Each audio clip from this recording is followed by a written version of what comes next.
Before we start, please don't forget to like and subscribe. The champagne tower hadn't even lost its first sparkle when Angela turned toward Melissa and said, just loud enough for the crowd to catch it, "We're heading out. Real fun starts downtown." I blinked, not sure I heard her right. "Excuse me?" I asked, stepping forward, still holding a half-cut slice of cake I'd spent the last hour getting right for her. Melissa, tall, smug, and already halfway through her second cocktail, shot me a smirk. "Relax, David. Don't be that guy." Angela turned, her silver heels clicking against the marble floor as she tried to breeze past me. "It's just a club, David. It's my birthday." I stepped into her path. "We're hosting a party, Angela. For you. At our house. With 100 people we paid to be here." Melissa laughed dryly. "And yet, here you are, acting like she's breaking parole. Back off." The guests nearby stopped mid-sip, frozen in awkward silence. Angela hesitated. I caught it. The flicker of guilt, the downward glance. But Melissa looped an arm around her like a handler with a puppet. "Don't you dare try to ruin this for me," Angela said sharply, her voice slicing through the hum of the crowd. I didn't raise my voice. I didn't need to. Ruin what? A party you walked out of? Melissa waved her hand like she was swatting a fly. "Honestly, David, you're embarrassing yourself." Angela's expression flattened. "I'm going." She yanked her arm free from my loose grasp and walked out the front door, into the night. Melissa followed, laughing as she ordered an Uber with a flick of her thumb. The taillights vanished a minute later. The foyer was dead silent. Even the string quartet stopped playing. I looked at the guests, shrugged slightly, and said, "Enjoy the cake. It's German chocolate, her favorite." Or it was. Then I walked toward the back patio, past the fountains and glowing lights, jaw tight, but my spine straight. I wasn't angry. I was clear. Let them dance. Let them drink. Let her chase whatever thrill she thought she needed. Because in that exact moment, I felt something shift. Not sadness, not fear. Just focus. See, I've spent years building something real. A business, a home, a future. And maybe, just maybe, this little birthday stunt was the best gift I never asked for. The kind that wakes you up. The kind that clears the fog. And the kind that lets you finally see what needs to be done. The morning light in Austin had a way of making everything look cleaner than it really was. But no amount of sunlight could bleach what happened the night before. I sat at the kitchen island, scrolling through the news, espresso machine humming behind me, when the front door opened. Angela waltzed in like she'd just run to the store for almond milk. She held 2 coffees, one balanced in each hand, and flashed that morning after smile. "I figured I owed you a peace offering," she said, voice light, as if the entire neighborhood hadn't witnessed her bolt from her own party with Melissa on her arm. I didn't move. "How was the club?" She blinked, then chuckled like I was being dramatic. "David, seriously?" She slid one of the cups toward me. "It was harmless. We danced, had some laughs. No crime in letting loose once in a while." "Harmless?" I repeated slowly, taking the espresso but not drinking it yet. "Walking out of your own birthday, in front of family, friends, clients, vendors. You call that harmless?" Angela leaned her hip against the counter, still trying for breezy. "Melissa said it would be good for my energy. She didn't mean anything by it. You're blowing this out of proportion." I finally took a sip. Calm. Controlled. "Then let Melissa cover your energy from now on." Her brow furrowed. "What does that mean?" I stood and walked past her to the drawer where we kept our checkbooks, receipts, and financial folders. I pulled out my laptop instead, opened it, and typed something in. Quick, efficient. Angela turned around as I sat back down. "David, what are you doing?" "Securing the accounts," I said without looking at her. "You'll find your card no longer works as of now." There was a pause. Then, a sharp exhale. "You're joking." I glanced up at her, dead serious. "Do I look like I'm joking?" Angela set the coffee down hard enough for the lid to pop off. "You're punishing me? Like a child?" "No," I replied, tapping my espresso cup with one finger. "I'm setting a boundary. You left your own party. You humiliated me. And for what? Melissa's idea of fun?" Her voice jumped a pitch. "It was my birthday, David. God forbid I want one night to feel like myself again." I gave her a look. "If you need to escape your life that badly, maybe it's not the life that's broken." Her jaw dropped. "Are you even hearing yourself? You're treating me like some gold-digging teenager." "No," I said again, slow and clear. I'm treating you like someone who made a choice, and I'm making one in return. Angela's arms crossed tightly over her chest. So now I'm supposed to just what? Beg for allowance? Is that the game here? No game. I rose again, espresso cup in hand. You've got your own income. Use it. If Melissa thinks she's your savior, she can help you cover brunch, bags, and bottle service. She looked stunned. Her voice cracked, just a little. I can't believe you're doing this. I shrugged. Believe it. The silence after that wasn't loud. It was sharp, clean, like the air right before a storm. Angela stared at me, blinking hard, searching for some thread to pull that might unravel me. But there was none. She threw her hands in the air. This is unbelievable. I make one decision, and you lock me out of our accounts? Who even does that? I set the cup down and turned fully to face her. Someone who's done being embarrassed in his own home. Someone who's tired of bankrolling your rebellion. She opened her mouth, then shut it. Anger warred with shock on her face. Then she grabbed her phone, tapped furiously, and frowned. She looked up again. You're serious? You actually did it? Yep. She shook her head slowly. I don't even know who you are right now. That's funny, I said, stepping away from the island. Because I just figured out who I am, and what I won't tolerate anymore. Angela stood frozen by the fridge, breathing hard, staring at me like I was a stranger. And maybe I was. Maybe the version of me she thought she had on a leash didn't live here anymore. The kitchen felt colder than usual. Not in temperature, but in tone. Something unspoken settled between us. A change neither of us could pretend didn't happen. And I realized right then, this was no longer a marriage on pause. It was a line drawn in granite. We weren't partners anymore. We were opponents. That afternoon I was in my office, sorting contracts into neat little stacks, pretending my world wasn't tilting, when my phone buzzed. Brian's name lit up the screen. He wasn't the type to call unless something mattered. I answered. Yeah. His voice dropped low. You need to get downtown. The Crescent Room. Now. I leaned back in my chair. What's going on? Just get here, he said. And keep your cool. Keep your cool. That always meant trouble. 20 minutes later, I pushed through the Crescent Room's heavy double doors. Velvet curtains, soft jazz, low conversations. Everything felt intentionally exclusive. Brian waved me over from a corner table, his eyes sharp. What's this about? I asked. He nodded subtly toward the far booth. Look. I followed his line of sight. And there she was. Angela. Laughing. Leaning forward. Twirling a straw in a drink like she was auditioning for a commercial. Across from her sat someone I recognized only through holiday cards and forced neighborhood barbecues. Jason, Melissa's husband. He was relaxed, smiling, leaning way closer than any friendly conversation required. Brian whispered, They've been here at least an hour. Walked in together. I didn't flinch, didn't blink.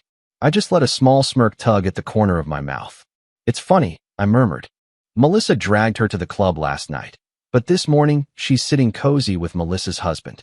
Seems the real party had assigned seating. Brian exhaled. Man, I knew she was drifting, but this? You want me to call my guy? Discreet, fast, thorough. He'll follow her, track the details, nothing messy. I kept watching the booth. Angela touched Jason's wrist, laughing at something he said. It wasn't romantic, yet, but it was intimate in a way she'd never admit in daylight. No, I said finally. Brian turned to me. No, I'm not hiring anyone. He frowned. David, come on. If things get uglier, they already are. I sat back, crossed my arms. But I'm not hiding behind a stranger with a camera. If there's truth to confront, I'll confront it myself. Brian stared. You sure? Because this looks bad. I nodded once. I prefer my justice face to face. Across the room, Angela suddenly stiffened. She hadn't seen me. She'd seen a server who recognized me and whispered her way. Her shoulders tightened in that subtle, guilty way I'd come to know too well. Jason followed her gaze, scanning the room. I didn't look away, didn't hide, didn't move. I just raised my glass to them with the smallest, calmest nod. Brian muttered, You're playing a dangerous game. Not a game, I said. Just clarity. Angela whispered something to Jason, grabbed her bag, and hurried toward the exit, pretending she wasn't running. Jason stayed seated, rubbing the back of his neck. Brian sighed. So what now? I stood. Now nothing. She'll come home eventually. And when she does, she'll talk. And if she doesn't? I gave him a look that carried more certainty than anger. Then she'll make her choice without saying a word. We stepped out into the crisp Austin evening, city lights flickering across glass towers. I felt strangely calm, steady, not broken, not shaken, just awake. The kind of awake that only arrives after someone shows you exactly who they're becoming. The smell of mesquite and grilled corn hung thick in the backyard air, the string lights overhead casting a soft amber glow. It should have been a peaceful evening, just family, neighbors, a few coworkers with their spouses, chatting over paper plates and lemonade. Angela had been unusually cheerful all evening, floating from guest to guest like a politician. Fake warmth, polished charm. I didn't bite. I was by the grill, tongs in hand, flipping ribs, when she raised her voice just enough to cut through the music. So, I won't be staying too late. I've got plans after this. A few heads turned. Conversations paused. Plans? Her cousin asked. Another party? Angela smiled sweetly, sipping her wine. Something like that. I've got a date. Melissa, lounging nearby in her bright floral dress, cackled louder than necessary. Ooh, girl, you are wild tonight. I didn't flinch. I turned the ribs once more, then slowly set the tongs down. I wiped my hands on the towel hanging from my belt and walked over to where Melissa was standing, still sipping her drink and watching Angela like a proud sister. Melissa, I said calmly, did Angela already tell you, or should I? She blinked. Tell me what? Angela's smile faltered. David, don't. The patio went quiet. I kept my tone neutral. That I saw you yesterday, Angela. Downtown. Booth in the back. With Jason. Melissa's laugh caught in her throat. She looked at Angela, confused, then back at me. What is he talking about? Angela straightened her shoulders. It wasn't what it looked like. I cut in, still addressing Melissa. They were laughing, holding hands across the table at the Crescent Room. You know, that private place Jason swore he hated? Melissa stepped back slightly. Jason. Her voice cracked. You were with my husband? Angela's face flushed. Melissa, calm down. Nothing happened. It was just lunch. Then why'd you run when you saw me? I asked. That silence. It weighed more than the Texas humidity. Melissa turned to Jason, who had just stepped out of the house with a beer in hand, and froze mid-step. Is this true? She barked. You and Angela? Jason looked between us, then at Angela. His jaw tightened. I was going to talk to you, he said, voice low. This weekend. Oh, that's rich, Melissa spat. You were going to talk? After you sneak off with my best friend behind everyone's back? Jason rolled his eyes. It's been over for months, Mel. You know that. You just don't want to admit it. That's when everything unraveled. Melissa's voice rose in pitch. Don't pin this on me. You, she turned on Angela, you snake. I let you into my house. I defended you to everyone. And you're slipping around with my husband? Angela raised her hands, panicking. Melissa, I swear, Jason came to me. I didn't mean for this to happen. Oh, please, Melissa shouted. You meant it the second you slid into his booth with that fake little smile of yours. Guests started quietly backing away. A few made excuses to head inside. Jason crossed his arms. I'm done, Melissa. I've already talked to a lawyer. I'm moving out next week. The words hit like a slap. Melissa just stood there, eyes wide, stunned and trembling. You're what? She whispered. Don't act shocked, he muttered. We've both been living in denial. I just beat you to the truth. Melissa turned to Angela, voice shaking with fury. You destroyed 2 marriages in 1 week. That's got to be some kind of record. Angela tried to step forward. Melissa, I didn't. Don't, she snapped. Don't say a word. Don't even look at me. I watched the scene unfold without saying another word. Because I didn't need to. They'd built their own wreckage. I just lit the match that let everyone finally see the smoke. As the backyard emptied out and the lights above us flickered in the breeze, I walked back to the grill. The ribs were still perfect. Dinner was served. The backyard had gone silent, save for the soft hum of the string lights still swaying above abandoned plates and half-empty glasses. One by one, the last guest slipped through the gate until it was just me, the faint smell of grilled ribs, and the lingering echo of the explosion that had just torn 2 marriages in half. I was wiping down the counter when Angela finally stepped forward from the shadows of the patio door. David, can we talk? Her voice was soft, almost trembling. It didn't match the defiant tone she'd used earlier, not by a mile. I set the towel down.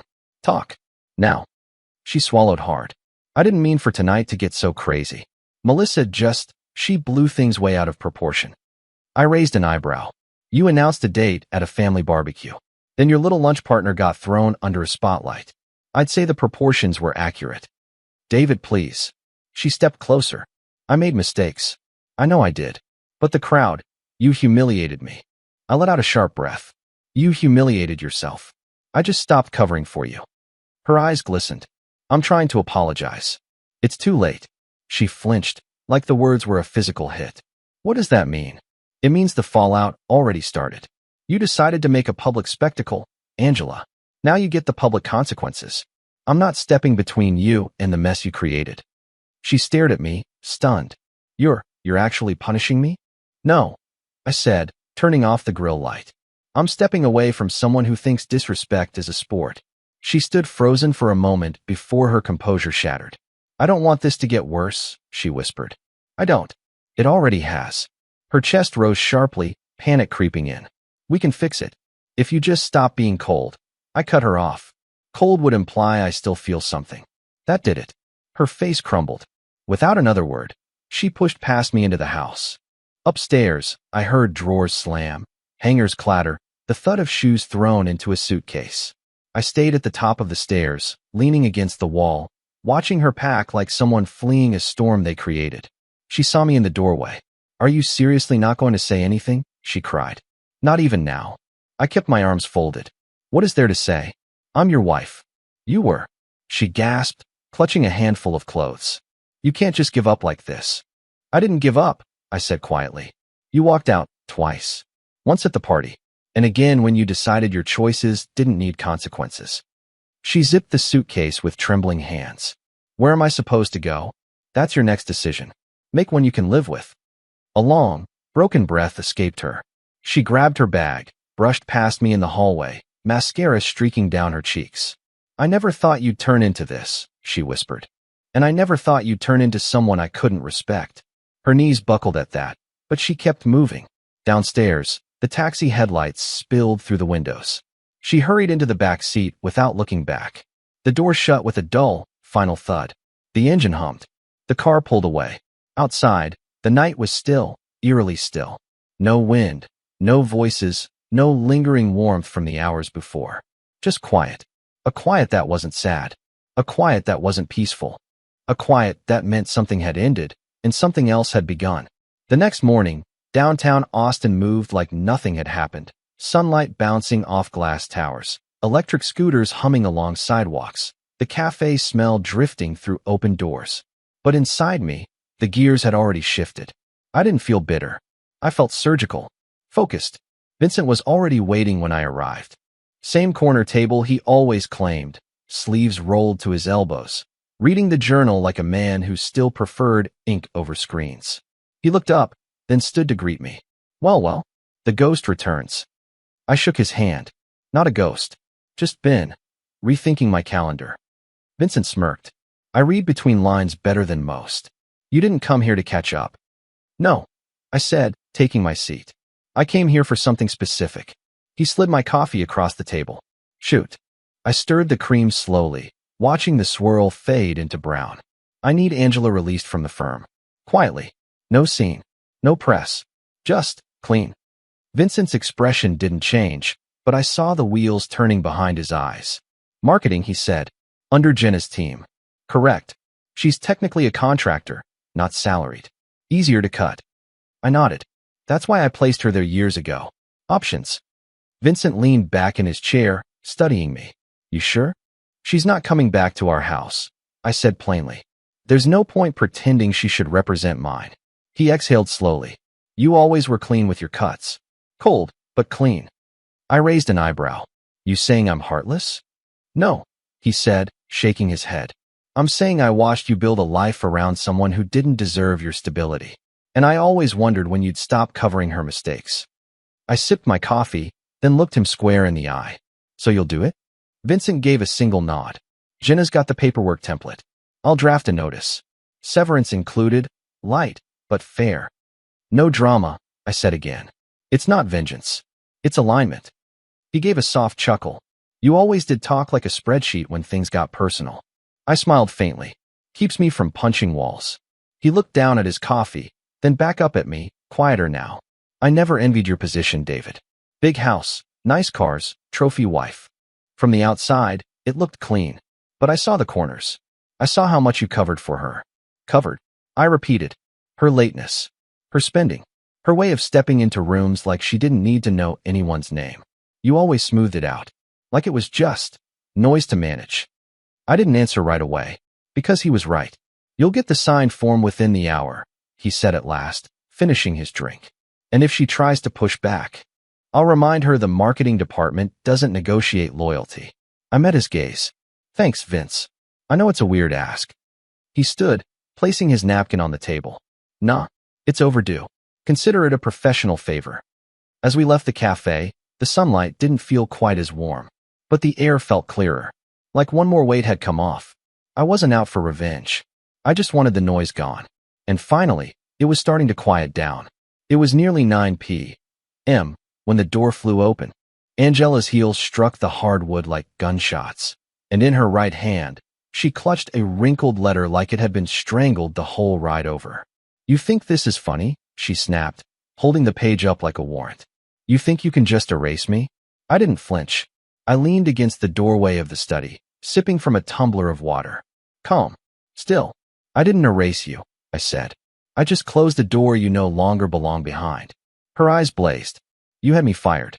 From your own company. I raised an eyebrow. Our company? You've never worked a day in the trenches. That marketing role. I gave it to you. Because I thought it might help you build something. She stepped closer, voice rising. You blindsided me. Jenna didn't even have the decency to call. Just an email. A severance check like I'm some temp. I asked them to keep it respectful. I said, voice steady. I wanted it clean. Quiet. You should be grateful for that. Grateful? She echoed, her voice cracking. You just cut me out of my job. You walked out of our marriage first. She stood there, breathing hard, dress still creased from wherever she came from. The letter in her hand trembled. You're really doing this, aren't you? I'm not doing anything that wasn't earned. Angela's lip curled, but she stopped herself from speaking. For a moment, she just stared at me, as if seeing something that hadn't been there before. Then her voice softened. Just slightly. I'm not like Melissa. I tilted my head. No, you're quieter about the damage you cause. That hit harder than I expected. She blinked, lips parting, but the words didn't come. Her gaze fell to the letter again. What am I supposed to do now? She asked, voice hollow. You've taken everything. I finished my drink and set it down gently on the table beside me. I didn't take anything, I said. I just stopped giving. She looked up slowly. So what, this is it? I'm supposed to just vanish? I stepped forward, just enough to close the distance. Ask your new partner, I said. Maybe he's hiring. The silence that followed was absolute. Angela's jaw trembled slightly, her fingers still gripping the letter like it was the last string to hold on to. But she had no comeback. Not this time. She turned away, slowly, and walked to the door without another word. No threats. No tears. Just silence, and the soft, defeated sound of heels tapping back down the front steps. For the first time, I didn't feel anger. I felt peace. And maybe, just maybe, that was the beginning of something better. 3 days later, I sat across from her again. But this time, it wasn't at our kitchen island or in a whisper-filled hallway. It was in a conference room on the 15th floor of a sleek downtown legal building. No candles. No music. Just 2 attorneys, a pitcher of water, and a stack of paperwork thicker than most novels. Angela sat on the other side of the long oak table, dressed to intimidate. High collar. Impeccable makeup. That same tight jawline she used to deploy when negotiating designer returns. But her eyes? They gave her away. Behind the gloss, there was something else, desperation wrapped in pride. Her lawyer, a gray-haired man with perfectly centered glasses and a soft voice, opened the meeting with a kind nod. Let's begin. He pulled out her proposed settlement. I didn't even blink when I saw the numbers. Angela leaned forward like she was presenting a final offer on a house. Given our lifestyle and the time I've invested into the image of your company, I cut in, calm as ever. You were a name on a profile page, Angela. Her lawyer cleared his throat. Let's keep this civil. David, stay sharp. Stay factual. He flipped through the pages. So, he said carefully, our client is requesting monthly support, partial equity in Hunter Advisory, and retention of the vacation property in Sedona. My lawyer, Greg, sat beside me quietly, hands folded. He didn't even touch the folder. I leaned forward slightly. Go ahead, Greg. Greg opened our copy of the prenuptial agreement. It was signed 11 years ago. Notarized. Witnessed. Ironclad. Clause 4C. Greg began, voice clipped, states that in the event of divorce, neither party is entitled to shared business assets unless jointly purchased. Clause 6A confirms that your client waived any claim to spousal support, as the marriage did not result in children or a demonstrated period of financial dependency. Angela's lawyer glanced at her. Did you both sign this? Yes, I said, meeting Angela's eyes. You insisted on it. Her lawyer adjusted his glasses, reading faster now. It's thorough. Greg closed the folder. And valid. So unless your client is claiming duress at the time of signing, this document stands. Angela's lips parted, but she said nothing. Her lawyer cleared his throat. We might consider challenging in open court. You can't, I said quietly. That's your right. Angela finally snapped, slamming her palm against the table. Then we will. I didn't flinch. Won't change the math. The room went still. Angela looked around like the walls might collapse in her favor. But they didn't. She slumped back in her chair, the fight draining from her shoulders. Her lawyer sighed. Angela, even if we litigate, the judge will default to the contract. The best we can do is request minor concessions. She blinked hard, jaw set. You said this wouldn't happen, she whispered, almost to herself. No, I replied. You said it wouldn't. I just stopped correcting you. For a moment, the air in the room turned heavy, like everyone could hear the weight of her crumbling expectations.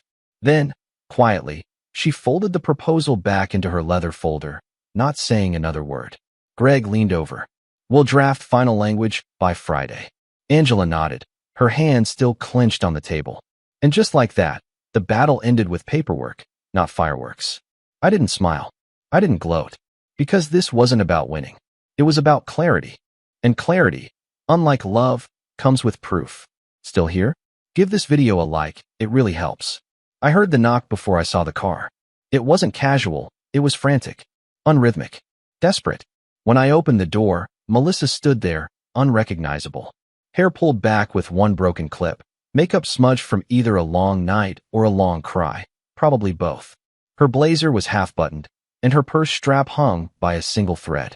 David, she gasped, stepping inside without waiting for an invitation. Please tell me you saw something. I shut the door, but didn't move closer. What are you talking about? She turned to me, hands trembling. Jason's leaving me. Like, full on gone. Bags packed, lawyer called, locks changed. I didn't even see it coming. And he's already shifting accounts. He's cutting me off. I stared at her. What do you want from me? She dropped her bag to the floor and clutched her arms. You were there that night at the club. You saw them together. Angela and Jason. I know you did. If I can prove he was emotionally cheating, maybe financially, too, I can fight back. You could testify. Say it on record. No, I said. Melissa blinked. No? What, why not?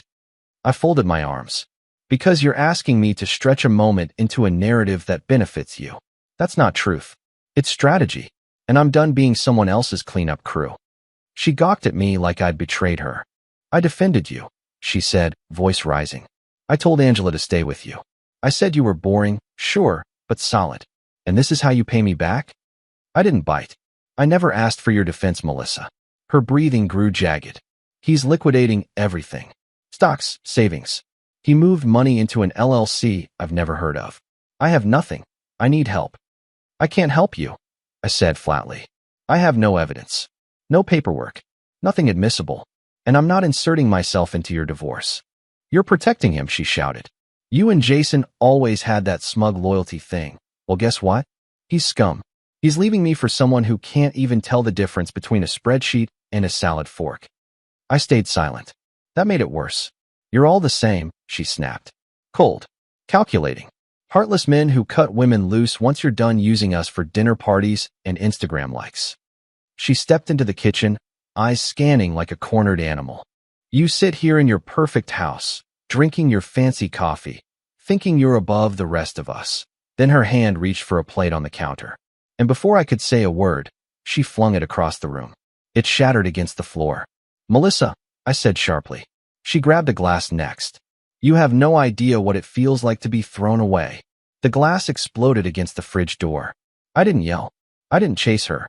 I just stood with my arms crossed, watching as she stormed through the kitchen, knocking a bowl off the island, cracking a mug, hurling insults between each crash. "You think you're composed?